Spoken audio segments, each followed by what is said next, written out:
long as people have been studying politics intelligently, they've been understanding that one of the problems in it, key in it, is that you give some people power and you don't want them to abuse it. How do you give it and limit it at the same time?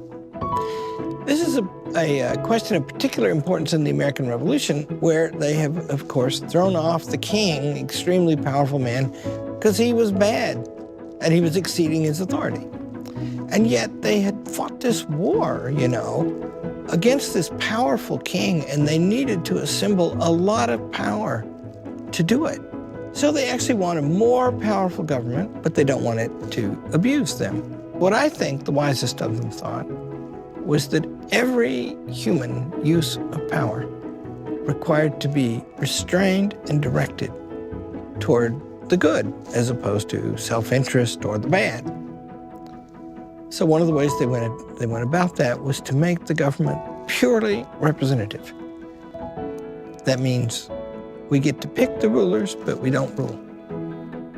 So we said in the Declaration of Independence that the king was suspending the legislature and wouldn't let them elect another one, right? Elect another one. The representatives of the people are not meeting. You see, consent gives rise to representation. Now, why would that make for a control on the government? Because the government doesn't receive its legitimacy without the consent of the governed? Yeah, and it isn't even abstract, right? Government is a monopoly, you know. It's, if it's true, as we said before, that politics is natural to the human being, that they always live under laws, that it arises from their gift of speech, which is the classical argument and also the founders' argument about government, then there's always going to be government, right? And you're going to be in the government, and it's going to have a monopoly on force. But on the other hand, it can't really do anything unless you say it can. And that's not the king's idea. The king's idea is you're going to have kings. It's in the order of nature. I was born to this. I'm going to be the darn king. And you're going to be the people, and I'm supposed to take care of you, and you're supposed to do what I say. And that's not grounded in the consent of either one of us. We have this station, we're stuck with it. Once you change that and you say, the government can really only do what you say it can do, that limits it drastically. And how is the government established? What's the first step in the establishment of the American government? Breaking away from the government we were under. Happened in the, yeah, okay, that was good. Happened in the, we have a code. It happened in the what? In the Declaration. Yeah, we all got that one, right? So, so we get the government, right? Now we've given consent. Is that enough? What else do we need? Constitution. Wait, because we have to keep giving it, right? You have to give consent to form the government. But then after that, do you need more? Do you need to be saying okay on an ongoing basis? Because if you do, you're going to need a constitution. What was Hitler's constitution like? Kind of like believe what I say or die. Yeah, he actually, I don't expect you kids to read my books, so I can quote them. Hitler came to power in 1933, and Hitler wouldn't take the job unless Hindenburg and the leaders of the main political parties would promise to support an enabling act, he called it, that would liberate the government to do whatever it wanted to do. Hindenburg was reluctant about this, and Hitler, very clever man, offered him something. He says, I won't do anything that affects the powers of the presidency.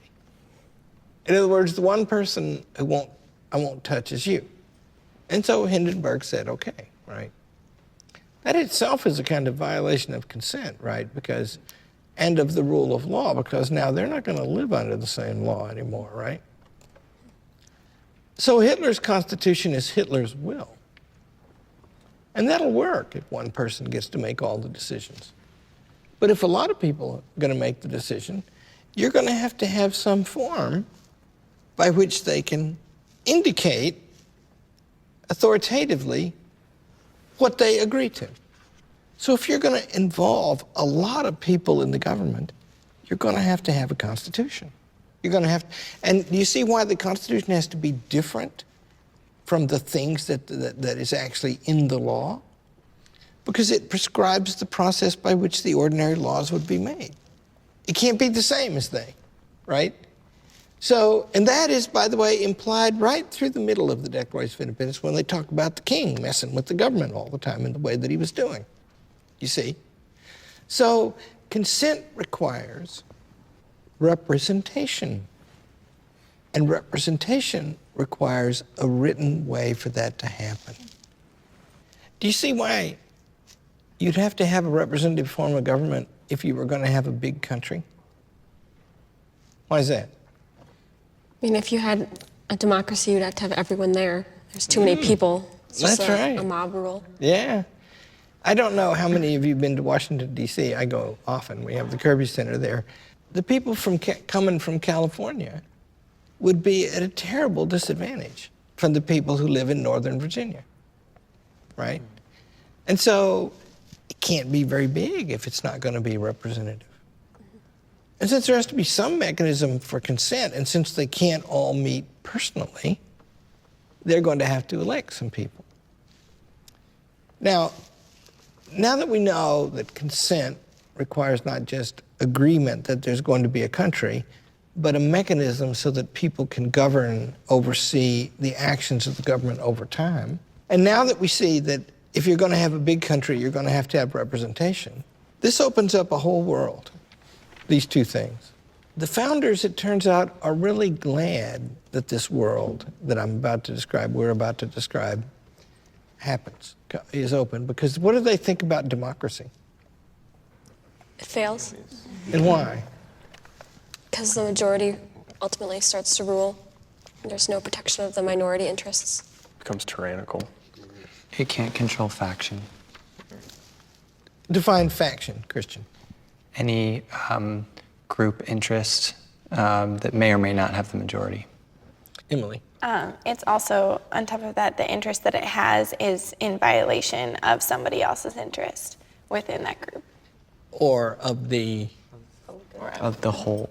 Yeah. the public interest. In the very famous Federalist 10, how do they describe the public interest? There's an expression they use. It's really great. I think they describe it as the permanent and aggregate interests of the community. Well done.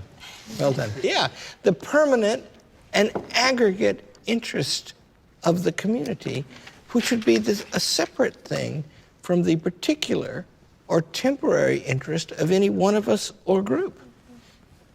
So it's not, by the way, just stopping the government from doing what it wants to the governed.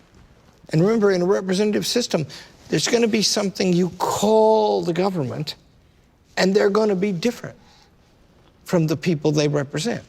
That's how we solve the problem that Lily brought up, the problem that the people in California don't have the same chance to get to the meeting as the people in Northern Virginia, right?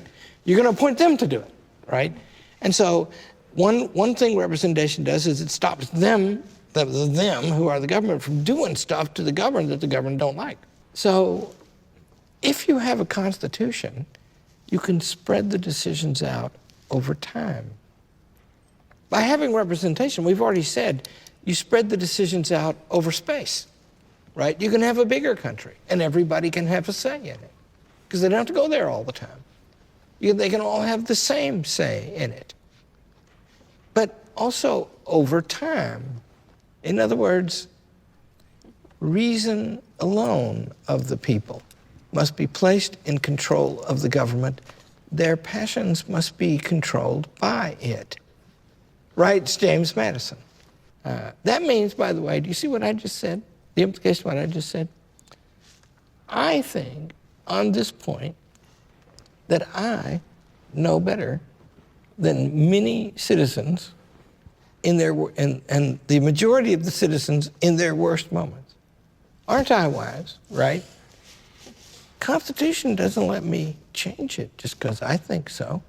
or just because I've studied it for a long time. Government is by nature very powerful. It has a monopoly on power. It has to be like that. Representative government requires a society separate from the government, big enough to control that great power.